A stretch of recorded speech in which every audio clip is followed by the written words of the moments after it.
Bonsoir à tous, vous écoutez Jade FM, vous nous écoutez en vraie radio sur le 99.7 et sur www.jadefm.fr. Ces notes de piano avec derrière le son d'une bobine de 35 mm.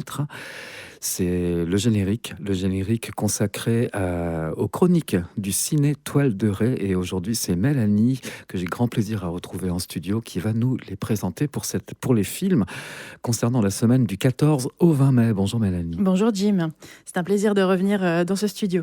Je vais commencer par vous présenter les animations qu'on a cette semaine, avec tout d'abord le programme des mini-toiles qu'on commence à bien connaître autour du programme de court-métrage Ça plane pour moi. Donc, pour rappel, les mini-toiles, c'est un programme de court-métrage qui est présenté à peu près un dimanche par mois pour les enfants à partir de 3-4 ans, avec un accueil, avec un goûter vers 10h le matin.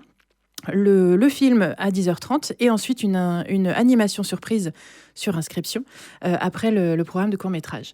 Et donc voilà, c'est ce dimanche 18 mai à 10h30. Donc si vous souhaitez vous inscrire vos enfants à l'animation, vous pouvez envoyer un mail à contact@cinemapornic.fr. Pour le film, il n'y a pas forcément besoin de réserver, mais par contre pour l'animation, c'est souvent complet. Donc vraiment, si ça vous intéresse, envoyez-nous un petit mail, on sera content de le recevoir. Nous avons également cette semaine une séance en partenariat avec l'association de jumelage de Pornic, l'AJP, autour du film italien Prima la vita de Francesca Comencini. Voilà, l'association de jumelage nous propose de temps en temps de projeter certains films en italien, en allemand, afin de présenter ce qu'est la JP. Et puis après, ils offrent un petit pot aux spectateurs et spectatrices après la séance. Donc c'est ce jeudi, le 15 mai à 20h30. Et bien évidemment, c'est en version originale pour entendre l'italien. Je pense que ça célèbre le tout dernier jumelage avec la ville d'Omegna en Italie, nouvelle ville à laquelle Pornic est jumelé. Tout à fait. Et la dernière animation, entre guillemets, cette semaine, ce sont les avant-premières du très attendu Mission Impossible, The Final Reckoning. C'est le numéro 8 de la saga. Il y a une séance samedi 17 à 20h en version française et une séance mardi 20 également à 20h en version originale. On retrouve le personnage de Tom Cruise, Ethan Hunt, qui, comme d'habitude, fait toutes ses cascades lui-même, est suspendu à des avions, a pris des cours de pilotage. Enfin voilà, le Tom Cruise qu'on connaît. Et ce film, comme le précédent il y a 2 ans, est présenté hors compétition au Festival de Cannes cette semaine. Le Festival de Cannes qui s'ouvre ce soir. Et donc, pour en parler, vous retrouverez ce soir la cérémonie en direct, la cérémonie d'ouverture à partir de 19h15 sur un de nos écrans, suivie de la présentation du film d'ouverture. Partir un jour d'Amélie Bonin, c'est le premier film d'Amélie Bonin. Ce film, il sort, je vous en parle aussi parce qu'il sort demain sur nos écrans en sortie nationale. C'est un film avec Juliette Armanet, Bastien Bouillon, donc Juliette Armanet, la chanteuse. Bastien Bouillon, que vous connaissez vraiment, qui a une reconnaissance publique très importante depuis La Nuit du 12, qu'on a vu l'année dernière dans Le Comte de Monte Cristo aussi dans un rôle très important. Et puis également François Rollin et Dominique Blanc, qui sont très reconnus. Ce film est une comédie, un film musical. Ce n'est pas une comédie musicale, mais voilà, à plusieurs moments dans le film, les personnages chantent des chansons un peu iconiques de la culture pop des années 90-2000. Donc Partir un jour des To Be Free, évidemment, qui donne le titre au film, mais aussi Femme Like You de Camaro.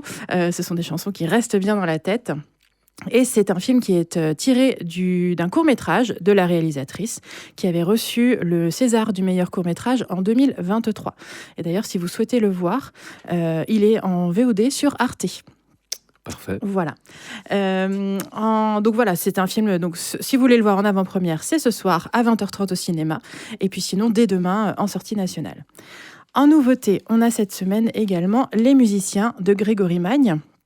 Pour la petite histoire, Les Musiciens était le film surprise choisi par les bénévoles pour le coup de cœur surprise du mois de mai. On n'a pas du tout réussi à avoir des informations lors de la chronique. On est très très secret là-dessus. Ouais, absolument. Et donc c'est un film, là c'est vraiment un film musical qui non plus n'est pas une comédie musicale. C'est avec, entre autres, Valérie Donzelli et Frédéric Pierrot. Frédéric Pierrot, les gens ne connaissent pas forcément encore son nom, mais connaissent très bien son visage et sa voix, puisque c'est le psy de En Thérapie, la série En Thérapie. Voilà. Frédéric Pierrot. Frédéric Pierrot, tout à fait. Et donc, c'est un film autour d'un quatuor de cordes. L'histoire, c'est que voilà, le personnage de Valérie Donzelli a réuni deux violons, un alto, et un violoncelle qui ont été faits par Stradivarius. Et il y a un concert organisé spécialement avec ces 4 instruments autour de personnes qui sont des virtuoses dans leur domaine, mais qui n'ont jamais joué ensemble. Toute l'histoire va être, est-ce qu'ils vont réussir à s'accorder, entre guillemets, pour pouvoir faire ce concert. Un film avec un très joli travail sur le son, évidemment, en particulier autour de la musique, mais vraiment très agréable à voir en salle, en particulier grâce au travail sur le son. On a également sur nos écrans cette semaine, Thunderbolt de Jake Schreier, qui est un film de la saga Marvel. C'est le 36e de la saga Marvel.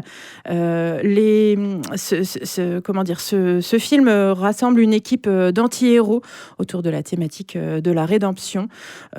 C'est les nouveaux Avengers. Ça a été révélé après la sortie du film. Ça va plaire à tous les passionnés de Marvel. Un autre film complètement différent cette fois-ci dont j'aimerais vous parler, c'est Harvest d'Atina Rash Transgari, qui est lui seulement en version originale.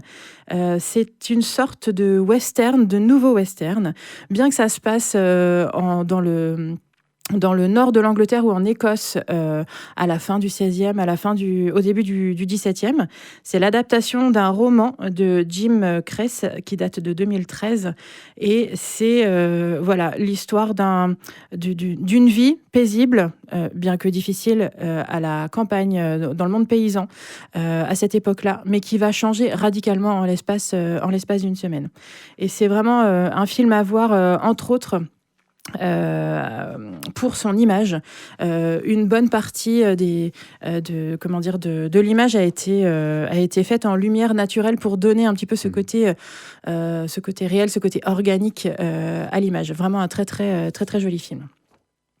Nous avons également cette semaine, en nouveauté, Une pointe d'amour de Maëlle Piriou, dont c'est le premier long métrage également, avec Julia Piaton, Grégory Gadebois, qu'on connaît très bien, et Quentin Dolmer, qui regroupe 3 personnages dans un road trip qui vont partir à l'aventure jusqu'en Espagne. Les 2 personnages principaux sont en fauteuil roulant. Le synopsis nous dit qu'ils n'ont jamais, à cause de leur handicap, ils n'ont jamais connu vraiment l'amour. Et du coup, Julia Piaton va entraîner son meilleur ami dans ce road trip pour aller jusque dans les maisons closes en Espagne pour essayer de connaître vraiment cet amour charnel qui lui manque. C'est un remake d'un film flamand qui s'appelait Hasta la Vista.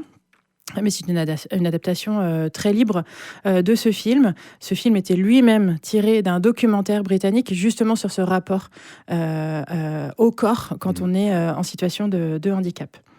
Le dernier nouveau film qu'on passe cette semaine, c'est La Chambre de Mariana d'Emmanuel Finkiel, qui est présenté lui aussi seulement en version originale. Et on retrouve Mélanie Thierry dans le rôle principal. Il faut savoir que c'est un film qui est tourné en Ukraine, qui aurait dû être tourné en Ukraine, qui est en ukrainien. Mélanie Thierry a appris l'ukrainien pendant 2 ans pour avoir cette fluidité dans les dialogues. C'est adapté d'un roman d'Aaron Appelfeld de 2006 qui raconte l'histoire de sa famille. C'est un enfant, en fait, qui, pendant la Seconde Guerre mondiale, qui est caché par sa mère dans le placard d'une amie prostituée. Et donc, cet enfant va vivre la guerre caché, donc à travers des interstices dans les portes qu'il va pouvoir voir à travers tous les sons. C'est le 3e film du réalisateur sur la thématique de la Shoah. A priori, il annonce que ce sera son dernier. Et le tournage a dû avoir lieu en Hongrie et pas en Ukraine, à cause de la guerre qui a été déclenchée il y a 3 ans en Ukraine. Et puis, contexte oblige, on reprend 2 séances de conclave d'Édouard Berger suite à l'élection du nouveau pape Léon XIV. Voilà, pour celles et ceux qui ont envie de voir un petit peu une version fictionnée, voilà, d'un conclave. Il paraît que c'est quand même très très proche de la réalité, enfin en tout cas de tout ce qui se passe dans le secret de la chapelle Sixtine lors de l'élection. Tout à fait, papale, exactement. Ça, c'est très réaliste. Ouais. Toujours à l'affiche cette semaine, on va avoir Ange et compagnie, L'amour c'est surcoté, Fanon, Flo, à ne pas louper, vraiment, on le repasse régulièrement, mais c'est une petite pépite d'animation pour les enfants à partir de 8 ans. Vraiment, si vous ne l'avez pas vu, sautez sur les séances. On a aussi Des jours meilleurs et La réparation, et à venir, notez dans vos agendas, si vous ne l'avez pas vu, Requiem for a Dream, qu'on va repasser, puisqu'il ressort en version masterisée, le dimanche 25 à 20h30 et le lundi 26 à 18h en version originale, bien évidemment. Merci beaucoup, Mélanie. Avec le temps qui fait et le temps qui est prévu, aller au cinéma, c'est un très bon endroit pour échapper à cette météo presque automnale. Merci beaucoup pour la présentation de ces films, semaine du 14 au 20 mai. On se dit à la semaine prochaine. À la semaine prochaine.